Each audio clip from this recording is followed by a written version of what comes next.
تھا، لیکن دلی کا بادشاہ مرید ہوا اور اتنا اعلیٰ مرید ہوا کہ جب خواجہ قطب الدین صاحب کا وصال ہوا تو 3 شرطیں لگائی تھیں. فرمایا میرا جنازہ وہ پڑھائے، جب سے توبہ کیا پھر اس کا سینے بد حرام کے لیے نہ کھلا ہو، اور جب سے توبہ کیا پھر لقمہ حرام اس کے گلے سے نہ گزرا ہو، اور جب سے توبہ کیا پھر کبھی نماز تہجد بھی قضا.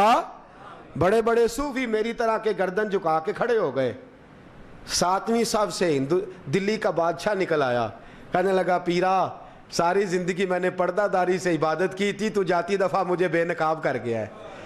اتنا بڑا انہوں نے شخص تیار. اور حال یہ تھا، لوگ کہتے ہیں کہ فلانا آدمی امیر آدمی ہے تو حضرت صاحب کا تعلق، پیر صاحب کا تعلق زیادہ ہے، تو اس کی عمارت نہ دیکھ، کبھی کبھی اس کی پرہیزگاری بھی دیکھ، اس کی خدمت گزاری بھی دیکھ.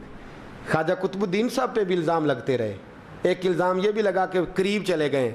ہوا کیا، جب بادشاہ مرید ہوا تو کہنے لگا حضرت جی میں نے بادشاہی نہیں کرنی، میں نے اب خانقاہ میں رہنا ہے. تو فرمایا بیٹا تو چھوڑ دے گا تو کوئی ظالم بیٹھ جائے گا. تو حضور پھر کیا حکم ہے؟ فرمانے لگے تو نے کرنی ہے. تو کہا حضور آپ وہ کہاں ہوتے ہیں، میں کہاں ہوتا ہوں، دل ہی نہیں لگتا.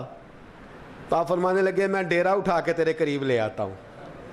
خواجہ صاحب 1 کلومیٹر کے فاصلے پر ڈیرا اٹھا کے لے آئے.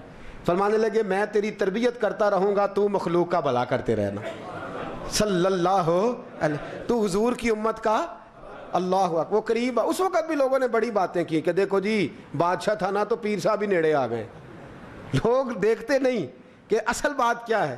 خیر وقت گزر گیا، بادشاہی مرید ہو گیا تو پھر دلی سارے میں اسلام، اتنا عدل انصاف، ہندوؤں کو بات پسند نہ آئی. انہوں نے کچھ مسلمان خرید لیے.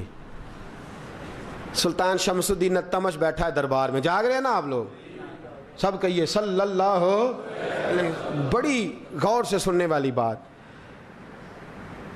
ایک دن سلطان شمس الدین تمش دربار میں بیٹھا ہے، قاضی عدالت بھی بیٹھے ہیں، مقدمات سنے جا رہے ہیں. باہر سے رونے کی آواز آنے لگی، چیخنے چلانے کی. بی بی بیان کر رہی، کیا ہو گیا کیا ہو گیا. وہ ٹال لگے ہوتے تھے بادشاہوں کے، وہ بجنے لگے، زور ہونے لگا.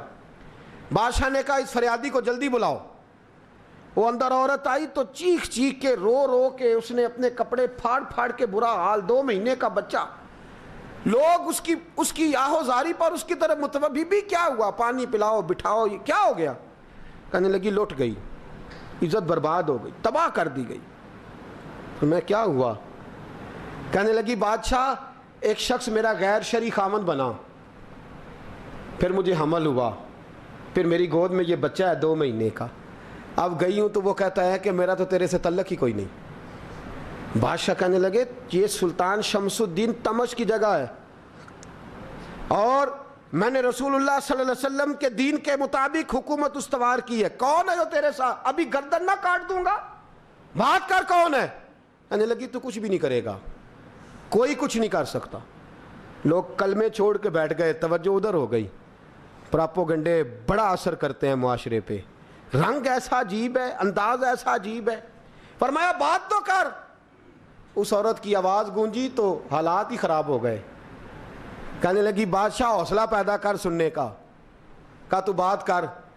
کہنے لگی میرے گود میں جو بچہ ہے یہ قطب الدین بختیار کاکی کا ہے، یہ تیرے پیر کی ناجائز اولاد ہے. اٹھاؤ، پروفیسر سلیم چشتی نے PhD کی ہے، وہ لکھ رہے ہیں اس واقعے کو. تیرے پیر کا ناجائز بچہ ہے. ہاتھ کانپنے لگے بادشاہ کے. کہنے لگے یا اللہ کبھی تو قیامت برپا کر دے تو معاملہ ٹھیک ہو جائے، میں تیری زبان کھینچ دوں گا تیری گر. تو نے بات کیسے کی؟ کہنے لگی میں نے کہا تھا نا تیرے اندر حوصلہ نہیں، میری عزت تار تار ہو گئی اور تو پیر بچا رہا ہے. اللہ اکبر. سلطان شمس الدین تمش آسمان کی طرف دیکھ کے کہنے لگے مولا مجھ مجرم کو جس کی برکت سے اٹھا کے تو نے مسجد میں پہنچایا، آج مجھے تو نے کس امتحان میں ڈال دیا؟ یہ کیا رنگ تو نے زندگی کا بنایا ہے. کہنے لگی بلا اسے، اڑاب گردن. اللہ اکبر.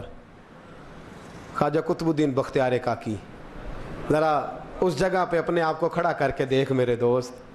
جو شخص دلی کے بازار میں نکلے تو دکانیں بند ہو جائیں، عورتیں گھروں میں گھس جائیں، جس کے نام پر چرچے ہوں دین کے، وہ شخص لاٹھی ٹکاتا ٹکاتا. عرس منانے آسان ہے، ڈھول ڈمکے کر کے گھروں کو جانا آسان ہے، پر ذرا ان کی راہوں کا مسافر تو بان انہوں نے انداز کیا اختیار کیا ہے. حضرت خواجہ قطب الدین بختیار کا کی خبر پھیل گئی. اتنی شہرت پاکیزگی کی نہیں ہوئی تھی جتنی اس جرم کی ہوئی. لاٹھی ٹکاتے ٹکاتے جب پہنچے نا بادشاہ کے دربار میں, بادشاہ اٹھنے لگا, قاضی اٹھنے لگا, لوگ اٹھنے لگے.